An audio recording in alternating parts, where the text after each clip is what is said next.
विश्वानि देव सवितरो दुरितानि परासु यद्भद्रं तन्नयासु। ॐ शं नो मित्रः शं वरुणः शं नो भवत्वर्यमा शं न इन्द्र बृहस्पतिः शं नो विष्णुरुक्रमः। ॐ तेजोसि तेजोमय धेहि ओजोसि ओजोमय धेहि यशोदोमा सद्गमय तमसोमा ज्योतिर्गमय मृत्योर्मामृतं गमय। ॐ जियेम शरदशतं शृणुयेम शरदशतं पश्येम शरदशतं मदीनाः स्याम शरदशतं। ॐ वेद प्रेमियों, सुधी श्रोताओं, परम सौभाग्य का विषय है कि हम साक्षात परब्रह्म की वाणी ऋग्वेद के प्रथम मंडल के 76वें सूक्त की व्याख्या में प्रवेश करने जा रहे हैं। इस सूक्त में कुल 5 मंत्र हैं जो कि त्रिष्टुप नाम के छंद में निबद्ध हैं। मंत्र दृष्टा ऋषि गौतम राहुगण हैं और देवता हैं अग्नि। इसका शीर्षक है अग्निदेव के प्रति भक्ति भाव भरा समर्पण। आप सब जानते हैं कि किसी भी उपासना के या धर्म के 3 पर्व होते हैं, 3 भाग होते हैं। एक भक्ति भाग होता है जिसमें देवता के प्रति समर्पण और अनुराग का भाव भरा रहता है। दूसरा कर्मकांड होता है जिसमें पूजन विधियाँ और उसका औपचारिक रूप, एक ढांचा खड़ा होता है धर्म का। जैसे ऋग्वेद में यज्ञ आदि कर्म थे, ये कर्मकांड है। तो इसमें कर्म के द्वारा भी दिव्य शक्तियों की उपासना की जाती है। तो उसके बाद एक होता है ज्ञान कांड। ज्ञान कांड में उसमें सृष्टि क्या है, सृष्टि का रहस्य क्या है, परमात्मा क्या है, आत्मा क्या है, आदि विषयक बातों पर विचार होता है। इस सूक्त में हम देखेंगे कि तीनों की झलक है। पहले उपासक या ऋषि अग्नि में परमात्मा तत्व का दर्शन करके उसके प्रति भक्ति भाव भरा समर्पण प्रस्तुत करता है, ये भक्ति कांड है। और उसके पश्चात फिर जो कर्मकांड है, यज्ञ कर्म आदि सफल हों, दिव्य शक्तियाँ साथ रहें, क्योंकि बिना शक्ति के, बिना ऊर्जा के कोई कार्य सफल नहीं होता है। और फिर अंत में ज्ञान कांड की बात कही गई है। ज्ञान में विचारणा होती है और कुछ तार्किक योजना होती है, उसकी भी अपने स्थान पर आवश्यक है, क्योंकि ज्ञान न रहने पर धर्म में अंधविश्वास आ जाता है। इसलिए ज्ञान की भी आवश्यकता होती है और सृष्टि के रहस्य के तल में प्रवेश कर उसे समझने के लिए ज्ञान की आवश्यकता होती है। तो ये धर्म के 3 भाग हैं जो कि परम आवश्यक हैं और तीनों का समन्वय आवश्यक होता है। तो जैसा कि पहले निवेदन किया जा चुका है कि इस ऋग्वेद के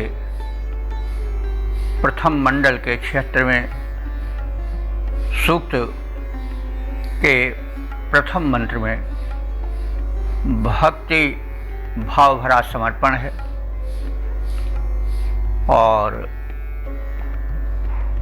उपास्य देव अग्नि से उनकी उपासना कैसे हो, इसकी एक झलक मिल जाए, इसकी प्रार्थना की गई है। अब हम संबंधित मंत्र का प्रथम पाठ कर लें। ओम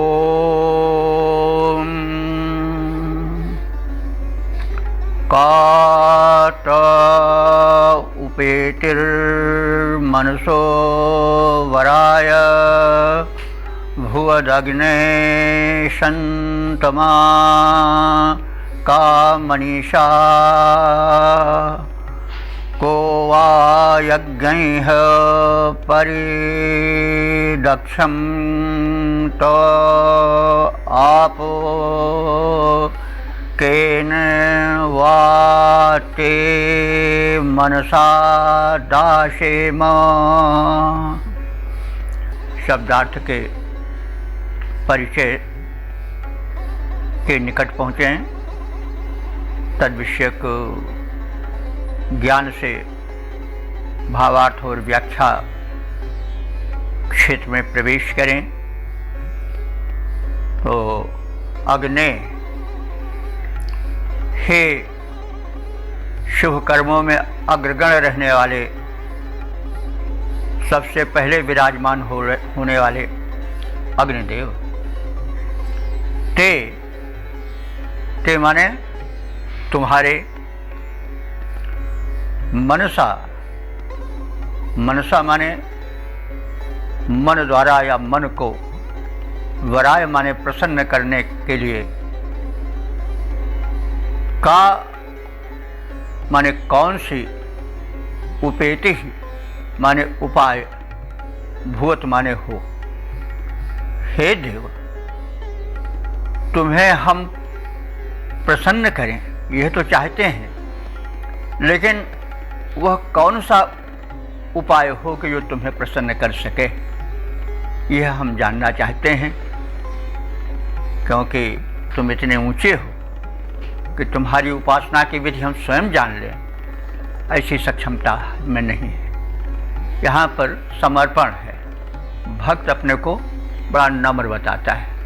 जैसे तुलसीदास जी ने कहा, सब करते हैं राम सो बड़ो हैं कौन मोसो कौन छोटो, राम सो खरो हैं कौन मोसो कौन खोटो। तो वहाँ पर एक नम्रता होती है, एक समर्पण होता है। तो वही समर्पण यहाँ पर दृष्टिगोचर हो रहा है कि हे महत्तम अग्रगण्य देव,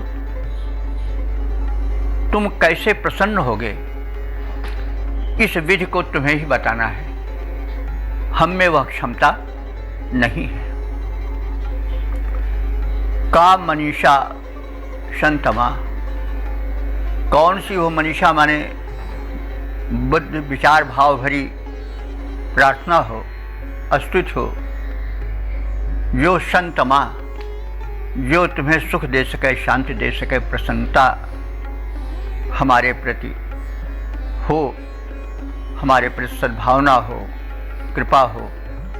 तो वह कौन सी विचार भरी मनीषा माने विचार भरी स्तुति है, जिससे कि हम तुम्हें प्रसन्न कर सकें और तुम्हारा मन हमारे प्रति आकर्षित हो सके और हमें सुख शांति प्रदान कर सके। कह वो यज्ञ, कह माने कौन सा, वह यज्ञ, वह कर्म है, यज्ञ कर्म है, ये दक्षम आप, जिससे हम तुम्हारे करुणा को, तुम्हारे बल को, दक्ष माने जो है क्रिया कौशल, कुशलता, कार्यक्षमता, दक्षता। तो वो कौन सा यज्ञ, यज्ञ माने कर्म है, या कौन सा वो यज्ञ है जिसके द्वारा आप की दक्षता हम प्राप्त कर सकें और आपकी कुशलता पूर्वक हम उपासना कर सकें। वह कौशल कौन सा है, वह उपाय कौन सा है, वह कर्म कौन सा है। ते केन मनसा दाशेम, दाशेम ते माने तुम्हारे लिए, केन माने किसके द्वारा, मनसा माने किस, मनसा माने मन द्वारा, वो कैसी मनस्थिति हम बनावें जिससे परिपूरित होकर के हम तुम्हें हव्य प्रदान करें। हव्य प्रदान करना देवार्चन का एक प्रमुख कर्तव्य है। हव्य तो जो हम घृता आदि आहो उससे समन्वित हव्य द्रव्य प्रदान करते हैं, आहुति डालते हैं, तो वह तो हव्य ही है। साथ ही साथ हव्य जो हम भावना की भी हव्य होती है। और उपासना में हम अंत में ये कहते हैं कि क्रियाहीनम, हमारा जो कार्य हो रहा है वो क्रियाहीन है, विचारहीन है। ये तो एक नम्रता प्रदर्शन है और हम केवल भाव ही अपना अर्पित कर रहे हैं। और हम यह नहीं दावा कर सकते हैं कि हम जो कर्म कर रहे हैं, कर्मकांड कर रहे हैं, क्रिया कर रहे हैं, वो उसमें इतनी शक्ति है कि आपको विवश कर दे हम पर कृपा करने के लिए। तो हम अपनी भावना की भी हव्य आपको चढ़ाते हैं। भक्त का लक्षण होता है कि भक्त में नम्रता होती है। वो ये नहीं कहता है कि मैं ऐसा कर्म कर रहा हूँ कि आपको अपने वश में कर ही लूँगा।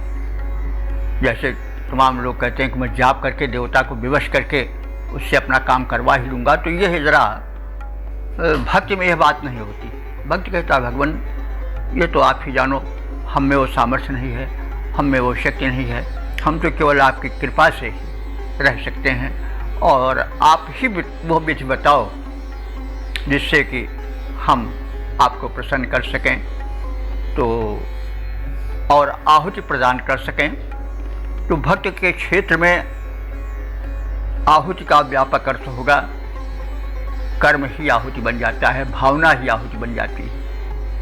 वहाँ सर्वस्व समर्पित होता है। जो कुछ है मेरा, मुझ में कछु नहीं, जो कछु है सो तेरा, तेरा तुझको सौंपता, क्या लागे है मेरा। मेरा है क्या, सब तुम्हारा है। तो ये समर्पण है। तो इस मंत्र में इसी समर्पण भाव की प्रधानता है और अपने को उपासक ये सिद्ध कर रहा है कि वो उतना सक्षम नहीं है कि सारी विधियां जान सके। आप ही बताओ कौन सी विधि है, वो कौन सा कर्म है, वो कौन सा उपाय है जिससे आपका सामीप्य हम प्राप्त कर सकें।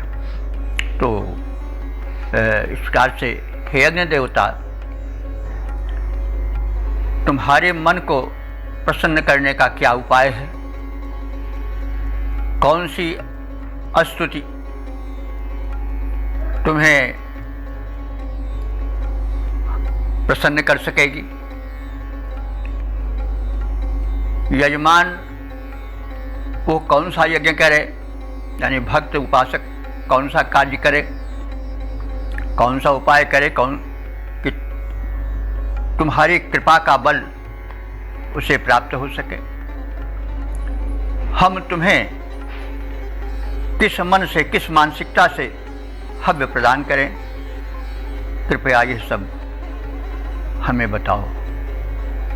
हम बिना आपकी सहायता के, बिना आपकी प्रेरणा के, बिना आपकी विचारणा के यह सब कुछ नहीं कर सकते हैं। तो यह जो है, इस प्रकार से हमने एक समर्पण भाव देखा और समर्पण जो है वो भक्ति का प्रथम सोपान है। तो इसका पद्य रूपांतरण देख लें। हे महान, तेरा कृपा दान प्राप्त होता रहे, कैसे भगवान तुम्हें अपना बनाऊं मैं। बता दो उपाय वह जिससे प्रसन्न होते, सुख तुम्हें मिले गान कौन वह गाऊं मैं। तेज धाम तेरा तेज प्राप्त यजमान करे, हे तेज धाम तेरा तेज प्राप्त यजमान करे। हमको बताओ यज्ञ कौन सा रचाऊं मैं, किस भावना से हव्य तुमको प्रदान करूं। कौन सा उपाय तुम्हें जिससे रिझाऊं मैं, कौन सा उपाय वह जिससे रिझाऊं मैं। ओम।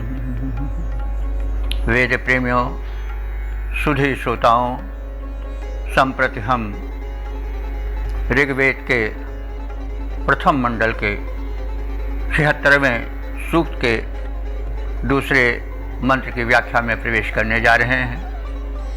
यह मंत्र त्रिशुप नामक छंद में निबद्ध है। मंत्र दृष्टा ऋषि हैं गौतम, राहुगण और देवता हैं अग्नि। अग्निदेव हमारे कर्म यज्ञ को सफल करें, यह इसका शीर्षक है। इसी के आसपास मंत्र के शब्द चक्कर लगाते हैं। तो अब हम संबंधित मंत्र का प्रथम पाठ करेंगे। ओम।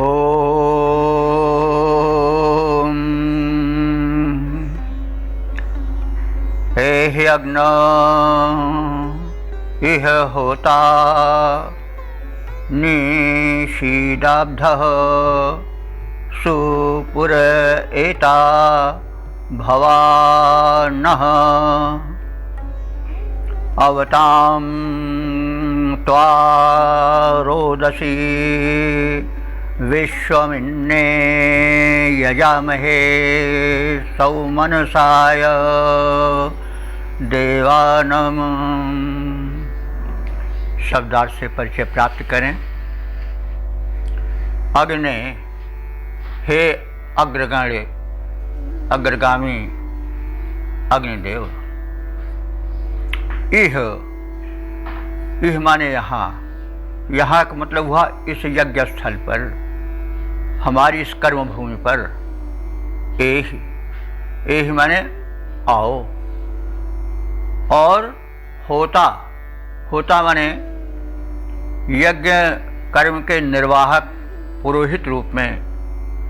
निषीद, निषीद माने बैठ जाओ, विराजमान हो जाओ। तो हे अग्निदेव, हमारा कर्म यज्ञ चल रहा है।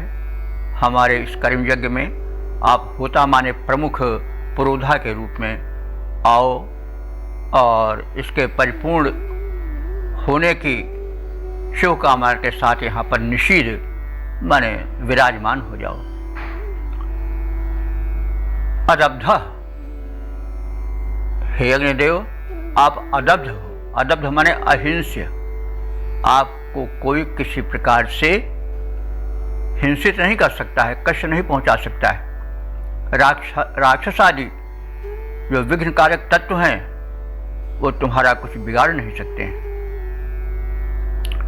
पुरः, नह पुरः, नह माने हमारे, पुरः माने समक्ष।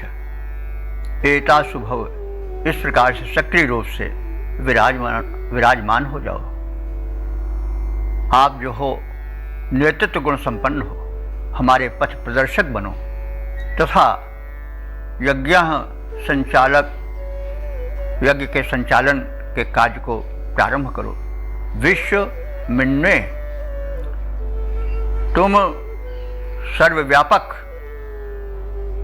विश्व मिन्ने माने सर्वव्यापक, विश्व माने संपूर्ण, मिन्ने माने व्यापक।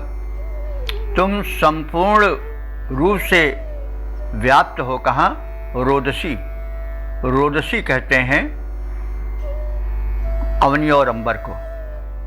रोदसी शब्द में, एक ही शब्द में दो संज्ञाएं हैं,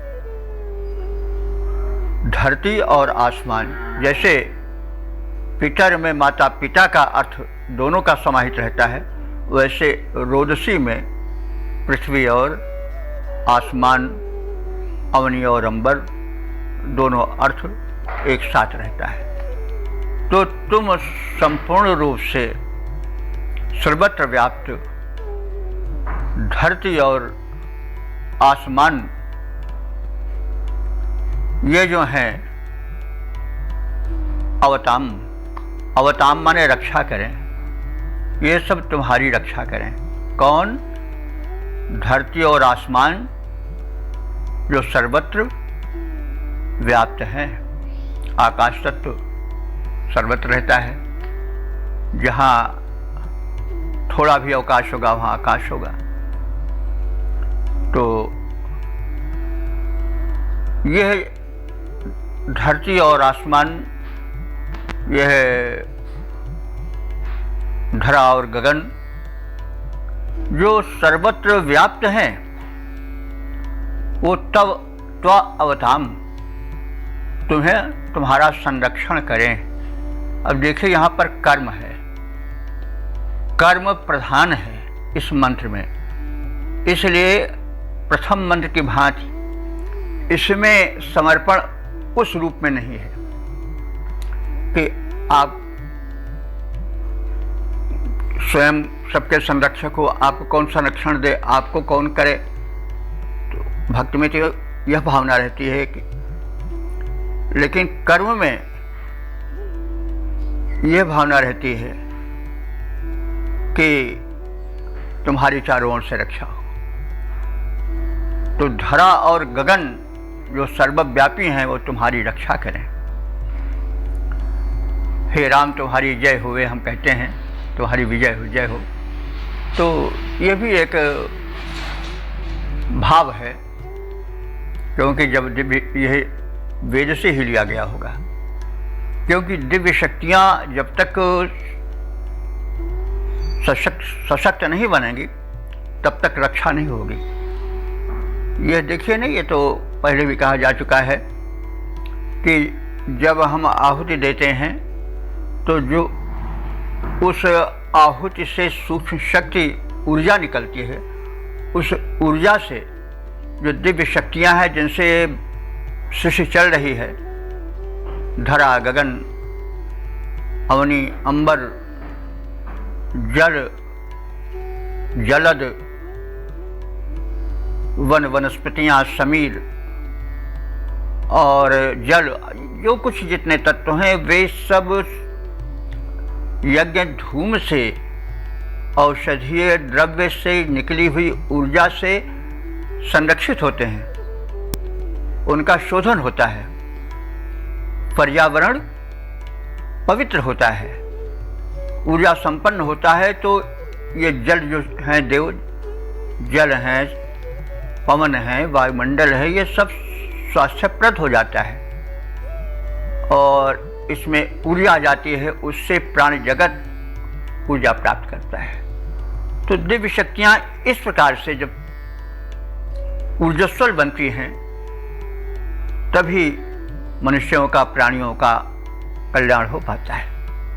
तो यही रहस्य, इसीलिए हम जय कहते हैं कि हे देव तुम्हारी जय हो, हे भगवान तुम्हारी जय हो। कहीं कोई शक्ति आती है तो हम उसकी जय जयकार करते हैं, यानी उसको इस प्रकार से शक्ति संपन्न बनाते हैं और वो जब शक्ति संपन्न रहेगा तभी तो शक्ति देगा। तो दिव्य शक्तियों को भी शक्ति भक्त देते, इसलिए कहा गया नहीं, भक्त भगवान को बनाते हैं और भगवान भक्त की रक्षा करते हैं। ये सब रहस्य इसी रूप में समझना चाहिए। तो कहा जा रहा है कि हे अग्निदेव, धरती और अंबर जो सर्वत्र व्याप्त हैं और वे तुम्हारी रक्षा करें और सौभाग्य प्रदान करें, इसलिए तुम हमारा यह यज्ञ परिपूर्ण करो, अवताम रक्षा करो। और देवान यज्ञ, हे अग्निदेव तुम देवताओं के लिए यज्ञ करो ताकि देव शक्तियाँ सशक्त होकर हम सबका, प्राणी जगत का संरक्षण करें। तो हे अग्निदेव तुम इस यज्ञ में आओ। यज्ञ का अर्थ आहुति वाला यज्ञ तो है ही है, प्रत्येक शुभ कर्म यज्ञ है। यज्ञ वै श्रेष्ठतमम कर्म, यजुर्वेद का कथन है। कि जितने लोकोपकार वाले उत्तम कार्य हैं वे सब यज्ञ ही हैं। तो हम यज्ञ को विस्तृत क्षेत्र में भी देखें तो हे अग्निदेव, तुम इस हमारे कर्म यज्ञ में आओ और होता रूप में, पुरोहित रूप में, पुरोहित का मतलब हित में जो आगे रहे वो पुरोहित है, होता रूप में, प्रधान पुरोहित रूप में उपस्थित हो, विराजमान हो। तुम्हें कोई हिंसित नहीं कर सकता है, कोई रोक नहीं सकता है, कोई कष्ट नहीं पहुंचा सकता है। तुम समर्थ, सर्वव्यापक और पृथ्वी आकाश तुम्हारे इस लोकोपकार से संबंधित कृत्य में रक्षा करें। तुम जो हो वो अप्रतिहत गति वाले हो जाओ और इस प्रकार से हम सबको सुख और सौभाग्य प्रदान करो।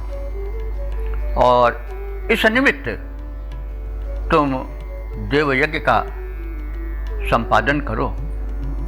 तो संपादन करने का मतलब हुआ कि हम जो यज्ञ कर रहे हैं तुम्हारे माध्यम से कर रहे हैं और तुम उस यज्ञ की सुरभि को, उसकी श्रेष्ठता को चतुर्दिक फैलाओ और इस प्रकार से एक स्वस्थ वायुमंडल बनाओ। तो इसका हम पद रूपांतरण देख लें।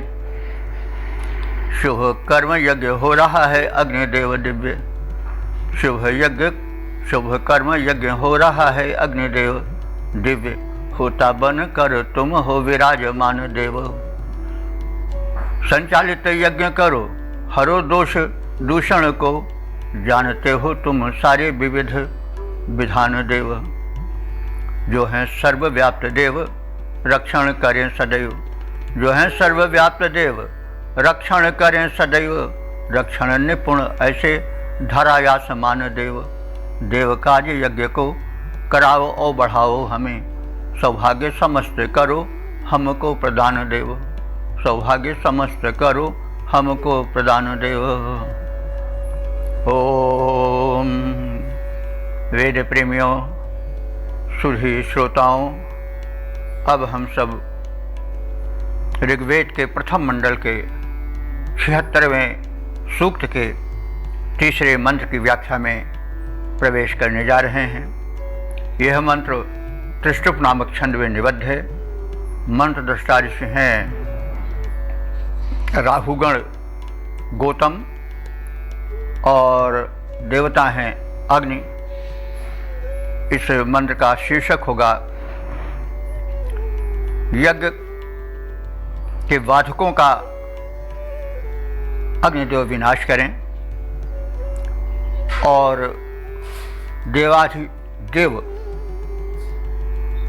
देवाधिपति इंद्रदेव को हमारे यज्ञ में बुलाकर लाएं।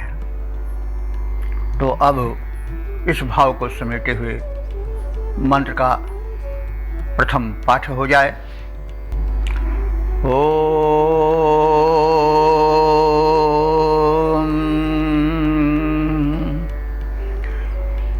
प्रसु विश्वान रक्षसो धक्षग्ने भवा यज्ञानाम अभिषस्ति पावा अथा वह सोमपतिं हरिभ्याम आतिथ्यमस्मयि चक्रमा सुदाब्ने।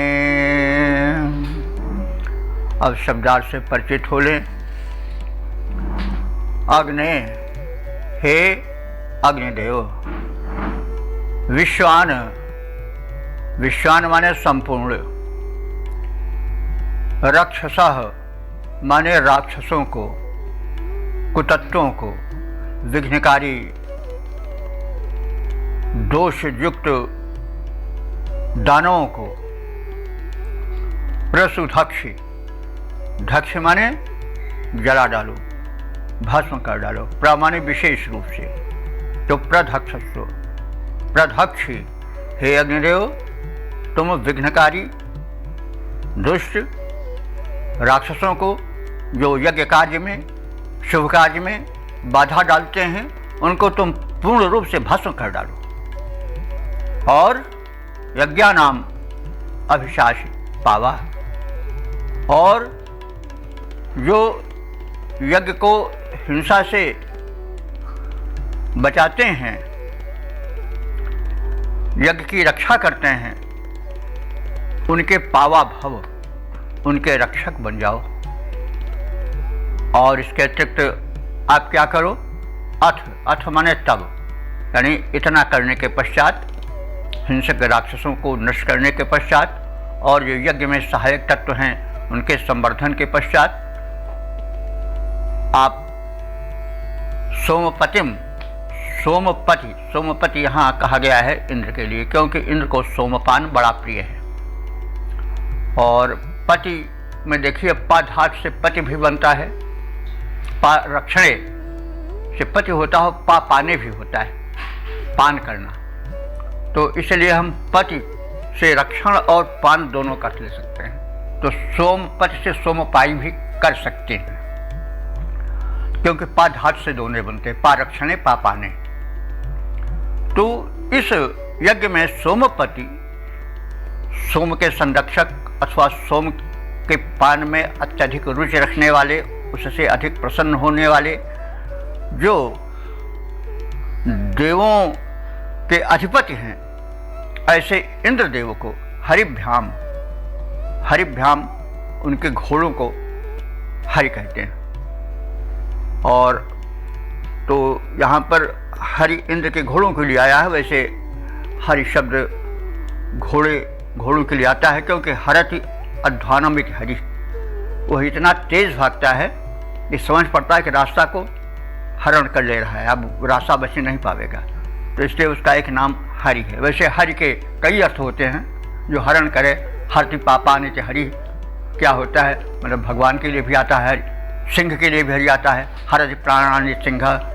तो इस तरह से कई रूपों में हरि प्रचलित है, लेकिन प्रसंग के अनुसार हम शब्दार्थ को जोड़ते हैं। तो यहाँ पर इंद्र का प्रसंग है, उनको बुलाया जा रहा है, तो वे अपने हरि से आवेंगे, अपने तीव्र गतिधारी घोड़ों से आवेंगे। तो इसलिए कहा गया है कि इस यज्ञ में तुम सोमपति, सोमपान का अर्थात हुआ सोम के संरक्षक इंद्र देव को भी बुलाओ, जो कि अपने तीव्र गति घोड़ों से आने वाले हैं। तो एक चीज़ है नहीं, इंद्र देवाधिपति हैं, कोई अनुष्ठान होता है तो अंत में जो अनुष्ठान में प्रधान होता है उससे हम कहते हैं भाई उनको बुला लो, हैं, सीधे हम नहीं जा पाते। जैसे हो तो प्रधानमंत्री को बुलाने के लिए हम सीधे नहीं पहुंच पाएंगे, हम किसी बीच में एक आदमी को रखेंगे कि भाई आपके विशेष निकट हैं वो, तो आप उनको बुला के लाओ, ताकि हमारा यह कर्म अधिक प्रदीप्त हो जाए, अधिक प्रकाशित हो जाए, अधिक महत्व को प्राप्त कर ले। तो वही बात यहाँ है कि अग्निदेव को पहले आमंत्रित किया गया और उनसे प्रार्थना की गई, उपासना की गई, फिर एक उद्देश्य प्रकट किया गया कि जो दिव्य शक्तियों के अधिपति हैं, इंद्र हैं, वो भी आवें। तो उसको हम सीधे कैसे कहें, आपके माध्यम से हम ये अनुरोध कर रहे हैं कि हमारे इस शुभ यज्ञ में, इस कर्म यज्ञ में आप उस शक्तियों के सर्वेश्वर स्वामी इंद्र को भी बुला करके लाओ। और असमय सुदाब्ने, ये असमय माने हमारे लिए, सुदाब्ने, ये सुदाब्ने कहते हैं श्रेष्ठ दान देने वाले। आतिथ्यम, आतिथ्य माने सेवा सत्कार, चक्र माने करो। और उन इंद्रदेवों को बुला करके हमारे हित के लिए उन श्रेष्ठ दानी इंद्र का भली प्रकार से आतिथ्य भी हो। आवश्यक है कि हम जिसको बुलावें उसका आतिथ्य सत्कार करें।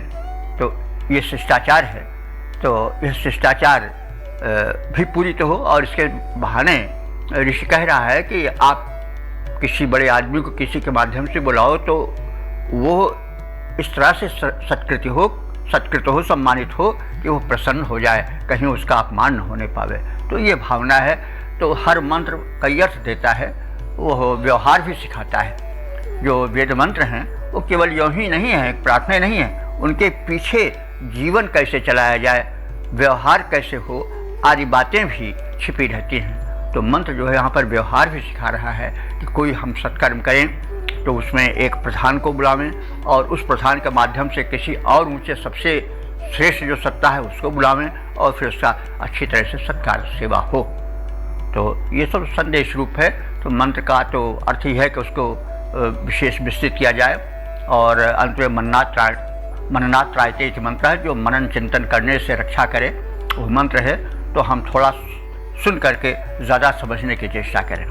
तो इस प्रकार से यह इसमें कहा गया है कि हे अग्निदेव, श्रेष्ठ कार्यों में बाधा डालने वाले राक्षसों को, विघ्नकारियों को आप भली प्रकार से भस्म कर डालो और यज्ञों को हिंसकों से चारों ओर से बचाओ। तदनंतर सोमपाई इंद्रदेव को हमारे इस यज्ञ में, हमारे इस कर्म यज्ञ में बुलाओ और जिससे हम उन उत्तम दाता इंद्र का आतिथ्य सत्कार कर सकें और उन्हें प्रसन्न कर सकें। तो इस प्रकार से हम पद्य रूपांतरण की ओर अब चलते हैं और इसके छंदोबद्ध रूप का दर्शन करें, श्रवण करें।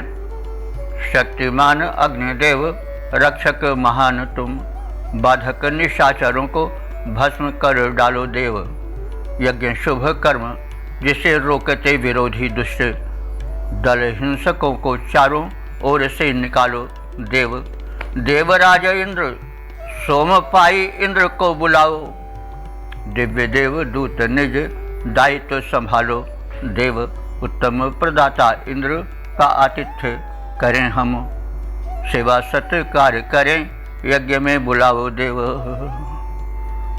ओम। वेद प्रेमियों, सुधी श्रोताओं, संप्रति हम सब ऋग्वेद के प्रथम मंडल के 76वें सूक्त के चौथे मंत्र की व्याख्या में प्रवेश करने जा रहे हैं। यह मंत्र त्रिशुप नामक छंद में निबद्ध है। इस मंत्र के दृष्टा ऋषि हैं गौतम, राहुगण और देवता है अग्नि। शीर्षक है अग्नि देव हमें ज्ञान दें। तो अब हम संबंधित मंत्र का प्रथम पाठ करें। ओम।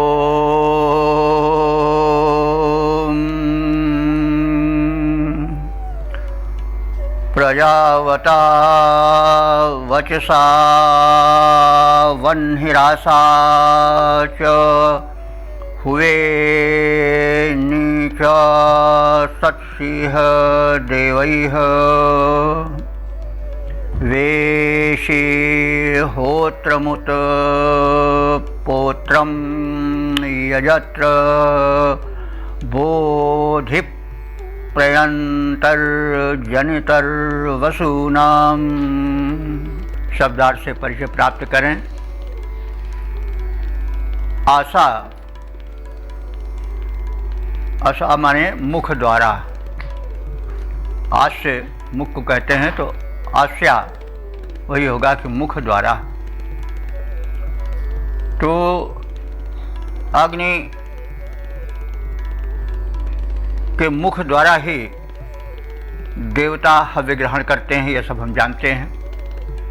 अग्नि के लपटों में वही उनके मुख हैं।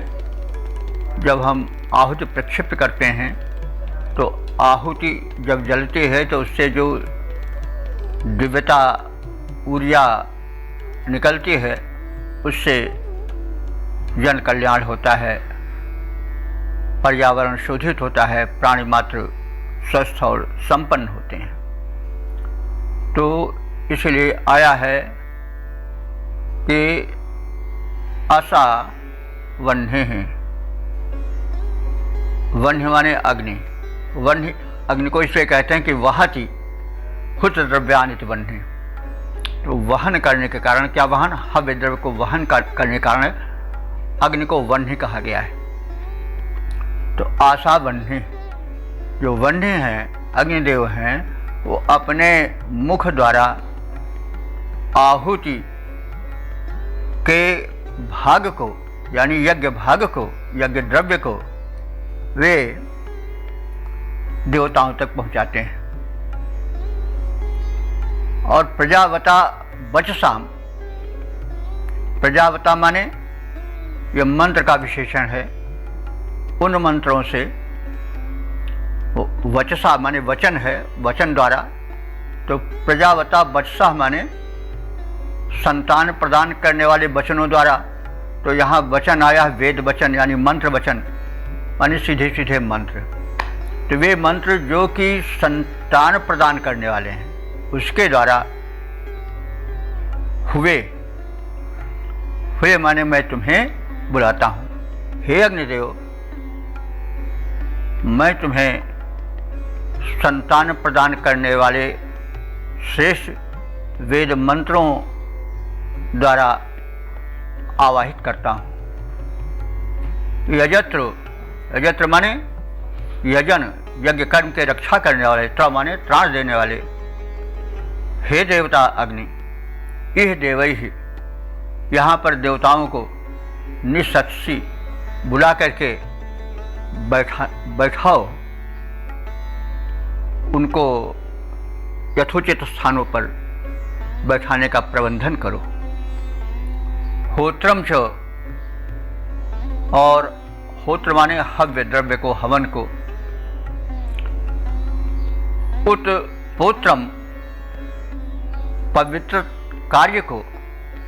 वेश माने संपन्न करो, और हव्य प्रदान वाले यज्ञ के विशिष्ट पवित्र कार्य का संपादन करो। और वसु नाम प्रयत्नः, वसु नाम माने धनों के, वसु कहते हैं धन को, और वसु नाम षष्ठी बहुवचन है धनों के, यानी विविध कोटि के जो धन हैं उनको प्रयंतः माने नियमन करने वाले, जनितः उनके जन्म देने वाले होकर, हे अग्निदेव बोधि, हमें ज्ञानवान करो। तो यहाँ पर ध्यान देने की बात है कि अग्निदेव हमें वसुओं से, धनों से तो संपन्न करें ही, और साथ ही साथ हमें ज्ञानवान भी करें। क्योंकि यदि ज्ञान नहीं होता, यदि मनुष्य में प्रज्ञा नहीं होगी, विचार शक्ति नहीं होगी, सद्ज्ञान नहीं होगा, सद्विचार नहीं होगा, तो धन कितना ही क्यों न हो वह कल्याणप्रद नहीं हो पावेगा। धन जो है वह शक्ति है जो मनुष्य को धन्य भी कर देती है, लेकिन अगर ज्ञान न हुआ, विचार शक्ति न हुई, सद्विचार न हुआ, तो धन्य उतना ही जो है वह अकल्याण भी कर सकता है, विनाश भी कर सकता है, अनिष्ट भी कर सकता है। इसलिए ऋषि धन के साथ ही साथ अग्निदेव से ज्ञान की भी कामना करता है।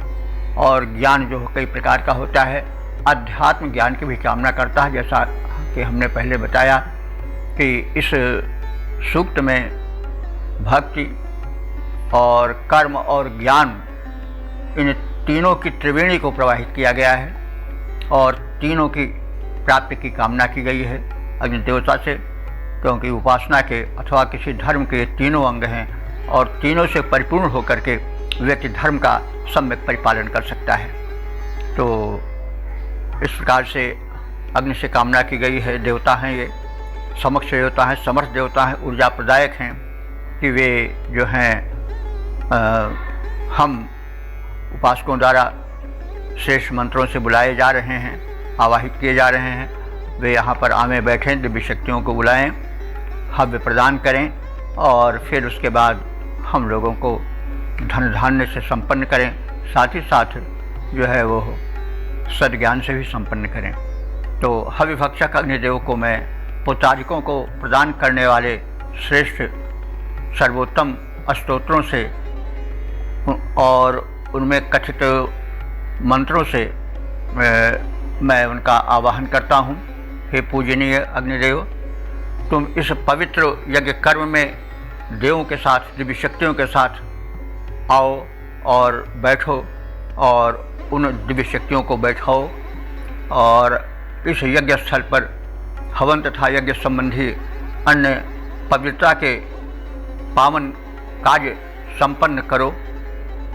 तुम धनों के नियामक हो, धनों के उत्पादक हो, और हमें धन और भिन्न भिन्न प्रकार के वैभवों से संपन्न करने के साथ ही साथ हमें सद्ज्ञान से भी संपन्न करो।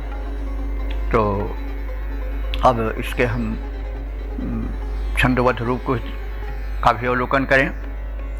हविधारी हविभक्षी हविभक्षी यज्ञदेव पुत्रदायी मंत्रों द्वारा निज कर्म यज्ञ मध्य तुमको बुलाता हूँ। यजनीय देव तुम महनीय पावन हो, यजनीय देव तुम महनीय पावन हो। आके बैठो सुर संग विनती सुनाता हूँ।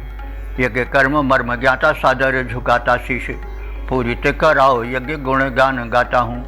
वैभव विधाता दाता स्वामी सर्व संपदा के, हमें ज्ञानवान करो बलिहार जाता हूँ। हमें ज्ञानवान करो बलिहार जाता हूँ।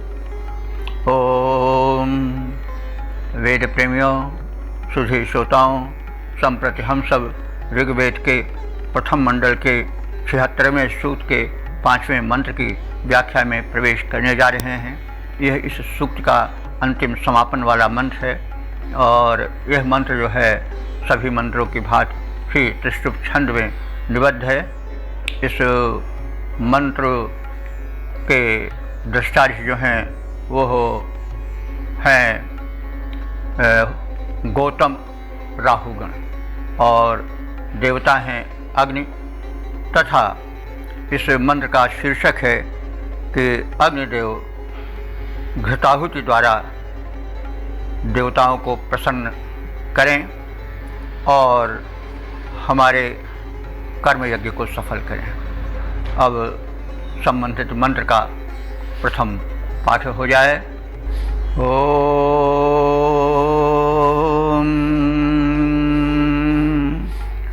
यथा विप्रस्य मनुषो हविर्भिर्ध्वाम्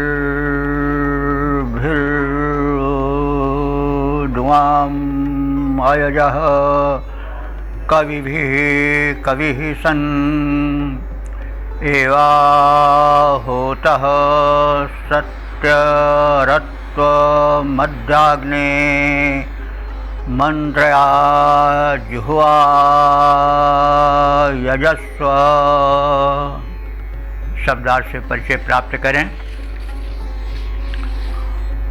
अग्ने, हे शुभ कर्मों में सर्वप्रथम आने वाले अग्निदेव, अग्रणी देव, कवि भी कवि सन, तुम कवियों में भी कवि हो। कवि का अर्थ होता है मेधावी, बुद्धिमान। कवि रचयिता को भी कहते हैं, रचनाकार को। कवि तो रचनाकार को, काव्यकार को कहा जाता है और यही अर्थ विशेष प्रचलित है, लेकिन इसका अर्थ भी ऐसे ही होता है। कम आनंदम वितरतित कवि। क शब्द माने आनंद होता है, एक शब्दीय अर्थ, एक अक्षरीय अर्थ। तो कम आनंदम वितरत इति कवि और रचयत इति कवि, तो रचना करे, आनंद बरसाए, वह कवि है। तो यहाँ यह अग्नि का विशेषण बन करके आया है कि हे अग्निदेव, तुम कवि भी कवि ही, तुम मेधावियों में, कवियों में भी कवि हो। और सन माने होते हुए, तो तुम कवियों में भी कवि होते हुए, रचनाकारों या मेधावियों में भी मेधावी या रचनाकार होते हुए, विप्रस्य मनुष्य, विप्रस्य माने ज्ञानियों के, विप्र माने ज्ञानी होता है। ब्राह्मण को के अर्थ में विशेष प्रयुक्त है, लेकिन ऋग्वेद में विप्र का अर्थ ज्ञानी है और इसकी व्युत्पत्ति भी है विशेषण प्रयानाति विप्र, जो कि तत्व को विशेष रूप से जानता है, जो तत्वज्ञ है वही विप्र है। तो विप्र से माने तत्वज्ञों के, ज्ञानियों के को मनुष्य, जो विप्र से मनुष्य, जो मनुष्यों में ज्ञानी हैं, उनको हविर भी माने हवियों द्वारा, स्वागत सामग्रियों द्वारा, यथा देवान, जैसे देवताओं की पूजा होती है, तथा अयजा, वैसे उनकी भी पूजा हो। यानी जो दिव्य शक्तियाँ हैं, जो विद्वान हैं, वे सम्मानित हो राष्ट्र में। क्योंकि विद्वानों के अंतर्गत कवि, रचनाकार, साहित्यकार, दार्शनिक, वैज्ञानिक ये सब आ जाते हैं। तो यही किसी राष्ट्र की शोभा होते हैं, यही राष्ट्र को आगे परिवर्धित करते हैं। कवि भावना द्वारा, वैज्ञानिक आविष्कारों द्वारा, और जो दार्शनिक हैं, विचारक हैं, वो अपने सदुपदेशों द्वारा, अपनी विचारणाओं द्वारा राष्ट्र को आगे बढ़ाते हैं, सुखी और संपन्न बनाते हैं। इसलिए जो श्लोक जो मंत्रकार है, ऋषि है, वो कह रहा है कि आप जो है वह जो विद्वान हैं, जो विशेष ज्ञानी हैं समाज में, उनकी भी सेवा सत्कार, मान सम्मान वैसे ही करो जैसे कि देवताओं का किया जाता है। यथा देवान, जैसे देवताओं का सम्मान होता है यज्ञ में, वैसे ही जो हैं वो विप्र यानी विशेष ज्ञानी मनुष्यों का भी सम्मान हो। अयजः माने उनका भी यजन हो, पूजन हो। तुम अद्य, तुम माने तुम, हे अग्नि तुम, अद्य माने आज, इस याज्ञिक महोत्सव में हे अग्निदेव, मंद्रया जुहुआ, मंद्रया माने होता है आनंदप्रद, जुहुआ माने चम्मच जिससे घृतादि डाला जाता है आहुति रूप में जलित प्रज्वलित अग्नि में। तो मंद्रया जुहोया यजस्व, यजस्व माने यज्ञ करो, पूजित करो। तो मंद्रया जुहुआ माने आनंदप्रद चम्मचों में घृतादि आहुति पदार्थों को भरे हुए तुम देवों की दिव्य शक्तियों की पूजा करो, यानी आहुति प्रदान द्वारा उन्हें शक्तिशाली बनाने का उपक्रम करो। तो हे अग्निदेव, तुम में मेधावियों में मेधावी होने की विशेषता विद्यमान है। तुम ज्ञानी मनुष्यों का भी उसी प्रकार से स्वागत सत्कार की भूमिका बनाओ, वे भी यज्ञ स्थल पर उसी प्रकार से सम्मानित हों जैसे कि देवगण सम्मानित होते हैं। तुम होता रूप हो, होता माने आवाहक रूप में अथवा यज्ञ में हवन प्रदान करने के रूप में हो, पुरोहित रूप में हो। तुम्हारा स्वरूप सत्य है। घी परोसने वाले चम्मच से घृताहुति प्रदान करके, और जो घृताहुति ग्रहण करने वाले देव हैं, उन देवों का तुम यजन करो, स्वागत सत्कार करो। पद्य रूपांतरण इस प्रकार से है। अग्नि देवता हो तुम, अग्रगण श्रेष्ठ देव, ज्ञानियों के मध्य श्रेष्ठ ज्ञानी गिने जाते हो। ज्ञानी पूजे जाएं, राष्ट्र शक्ति को बढ़ाएं। देवों के समाज बीच पूजा पाते रहें वे। शक्ति है अनूप तुम, सत्य के स्वरूप भव्य, हव्यवाह अग्नि दिव्य होता कहलाते हो। चम्मच से दी हुई घृताहुति स्वीकार करो, देव यज्ञ पूर्ण करो, देवों को बुलाते हो। देव यज्ञ पूर्ण करो, देवों को बुलाते हो। अब इस ऋग्वेद के प्रथम मंडल के 76वें सूक्त के 5 मंत्रों की व्याख्या के उपरांत हम इसके मंत्र सार को बतावेंगे, इस सूक्त के सार को कहेंगे। और इसके पूर्व जान लें कि इस ऋग्वेद के प्रथम मंडल के 76वें सूक्त में 5 मंत्र हैं, ये व्याख्यायित हो चुके हैं। इसके पूर्व और जो मंत्र हैं जिनकी व्याख्याएं हो चुकी हैं, उन सब की मिल करके संख्या 855 हो गई है। और इस सूक्त के छंदों के मंत्रदृष्टा जो हैं वे गौतम राहुगण हैं। त्रिशुभ छंद का प्रयोग हुआ है। उपास्य देवता जो हैं वो अग्नि हैं। और इस सूक्त में अग्नि देवता को उपास्य मान करके उनमें परमात्मा तत्व के दर्शन करके भक्ति, कर्म और ज्ञान की त्रिवेणी का प्रवाह ऋषि ने किया है।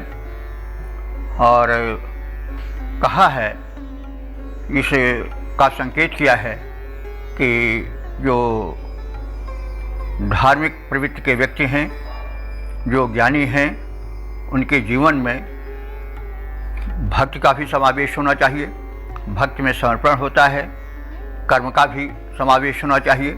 वे कर्म करें, कर्मशील बने, और साथ ही साथ ज्ञान का भी समावेश होना चाहिए, क्योंकि भक्ति और कर्म यदि ज्ञान के अंकुश से विरहित हो जाते हैं तो धर्म में अंधविश्वास आने लगता है। और इसलिए उपासक में भक्ति का, कर्म का और ज्ञान, इन तीनों का समावेश होना चाहिए।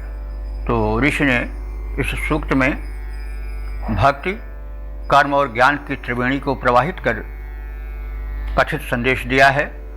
अब हम मंत्रवार इस सूक्त के संक्षिप्त आशय को जानने की चेष्टा करें। प्रथम मंत्र में अग्नि के प्रति भक्ति भाव भरा समर्पण है।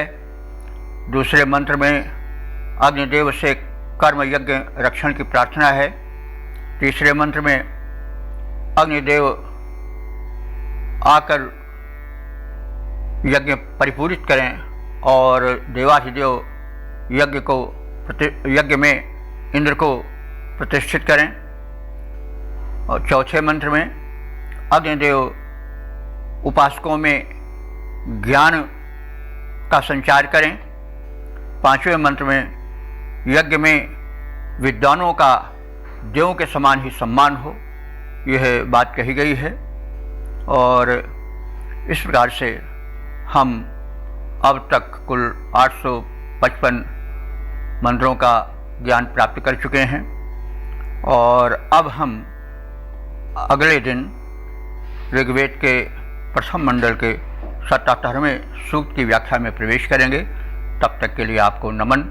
भगवान आप सबका भला करें, शुभ कर्म में हमारी बुद्धि हो और हम सब वेद के प्रचार प्रसार में संलग्न रहें। यह बड़ा शुभ कर्म है। वेद जो है वो परमात्मा का संदेश है। इस संदेश को हम पहुँचावें और यज्ञ कर्म द्वारा हम विश्व कल्याण की ओर अग्रसर हों। इति।